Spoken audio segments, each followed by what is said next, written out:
ఆ విధంగా నిలిచుండి తల వంచి ప్రార్థించుకుందాము. సర్వశక్తి గల దేవా, హృదయంలోనే నీకు బట్టబయలై కోరికలు నీవు తెలిసి ఉన్నవి. ఏ రహస్యములు నీకు దాగి ఉండవు. మేము నిన్ను సంపూర్ణంగా ప్రేమించి నీ పరిశుద్ధ నామముగా మహిమపరచునట్లు నీ పరిశుద్ధాత్మావేశము చేత మా హృదయ తలంపులను పవిత్రపరచుమని మా ప్రభు అయిన యేసు క్రీస్తు ద్వారా వేడుకొనుచున్నాము. అందరం కలిసి చెప్పుకుందాము. సర్వోన్నతమైన స్థలములలో దేవునికి మహిమయు, ఆయనకి ఇష్టమైన మనుషులకు భూమి మీద సమాధానము కలుగును గాక. ఓ ప్రభు అయిన దేవా, పరలోకపు రాజా, సర్వశక్తి గల తండ్రి దేవా, నిన్ను స్తుతించున్నాము, నిన్ను కొనియాడుచున్నాము, నిన్ను ఆరాధించున్నాము, నిన్ను మహిమపరచున్నాము. నీ మహిమాశ్రయముల గురించి నీ కృతజ్ఞతాస్తుతులు చెల్లించున్నాం. అద్వితీయ కుమారుడు ఓ ప్రభు యేసు క్రీస్తు, ఓ ప్రభు దేవా, తండ్రి యొక్క కుమారుడా, లోకపాపమును మోసుకొని పోవు దేవుని గొర్రెపిల్ల, మమ్మను కరుణింపుము. లోకపాపమును మోసుకొని పోవాడా, మా ప్రార్థన అంగీకరించుము. తండ్రిన దేవుని కుడి చేతి వైపున కూర్చుండేవాడా, మమ్మను కనికరించుము. నీవే పరిశుద్ధుడవు, నీవే ప్రభుడవు. ఓ యేసుక్రీస్తు, నీవే పరిశుద్ధాత్మతో తండ్రిన దేవుని మహిమయందు సర్వోన్నతుడవై ఉన్నావు. ఆమేన్. మన ప్రభు అయిన యేసుక్రీస్తు చెప్పినది ఏమనగా, ఇశ్రాయేలు వినుము, మన దేవుడకు ప్రభు, అద్వితీయుడకు ప్రభు, నీవు నీ పూర్ణ హృదయముతోను, నీ పూర్ణ ఆత్మతోను, నీ పూర్ణ మనసుతోను, నీ పూర్ణ బలముతో నీ దేవుడైన ప్రభువును ప్రేమింపవలెను. ఇది మొదటి ఆజ్ఞ. నేను వారిని పొరుగు వారిని ప్రేమింపనండి ఆజ్ఞ దాని వంటిదే.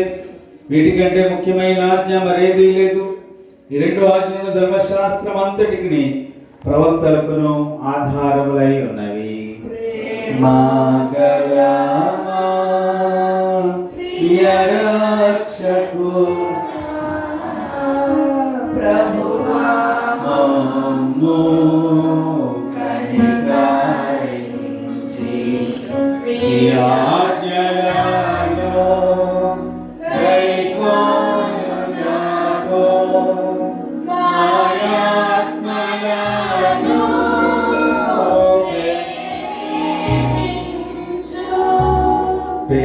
దేవుడు మిగిలి పరిశుద్ధ వాక్యం వినుటకును ప్రభు యొక్క శరీరం పుచ్చుకున్నట్టుకు మనం కూడి వచ్చినాం. కాబట్టి మోకాళ్ళని మౌనంగా మనల్ని మనం పరీక్షించుకొని పశ్చాత్తాపంతోను విశ్వాసముతోను ఆయనను సమీపించినట్లు దేవుని కృపను వెదకుదాము.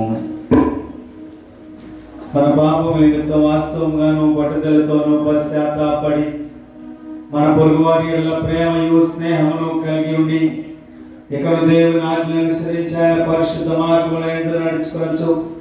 క్రొత్త నడవడికల వాటిని నిశ్చయించుకొనుచున్న మనం మన ప్రభు యేసుక్రీస్తు ద్వారా ఆయనతో మరలా సమాధానపరచబడవాలని సర్వశక్తి గల దేవుని ఏట మన పాపములను అందరం కలిసి దీన మనసుతో ఒప్పుకొందము. పరలోకపు తండ్రి, నీకును మా పొరుగు వారికి విరోధముగా పాపం చేసి మనం ఒప్పుకొంచున్నాం. వెలుగులోగాక చీకట్లో నడిచితిమి, క్రీస్తు నామం పలికియు దుష్టత్వము నుండి తొలకుంటిమి. మమ్మల్ని కనికరించుమని నిన్ను బ్రతిమాలుకొనుచున్నాం. యేసు క్రీస్తు నిమిత్తం పాపలన్నిటినీ క్షమించుము. నీ పరిశుద్ధాత్మ చేత మమ్మల్ని శుద్ధీకరించుము. మా మనసాక్షిని జీవింపచేయము.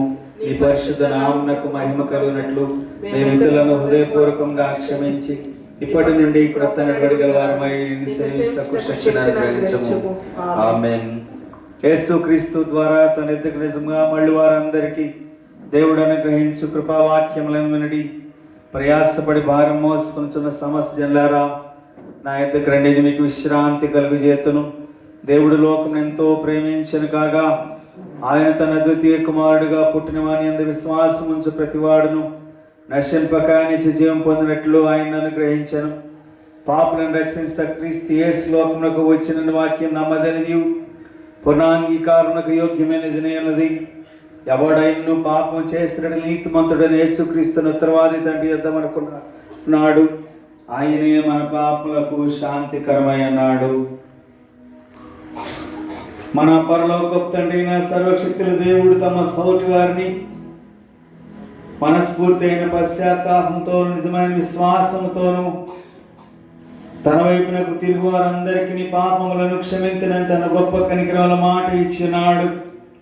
ఆయన మన ప్రభు యేసుక్రీస్తు నిమిత్తం మనకు కనికరించి మన పాపములన్నిటిని క్షమించి వాటి నుండి మన విడుదల దయచేసి మన దిద్దుకొట్టకు తగిన సమయం దయచేసి పరిశుద్ధాత్మ యొక్క కృపయు ఆదరణయు మనకు అనుగ్రహించును గాక. ప్రభువును స్తుతించుడి, ప్రార్థించుకుందాము. క్రీస్తు జన్మదినము, మార్గనిర్దేశకత్వ వెలుగు క్రీస్తు.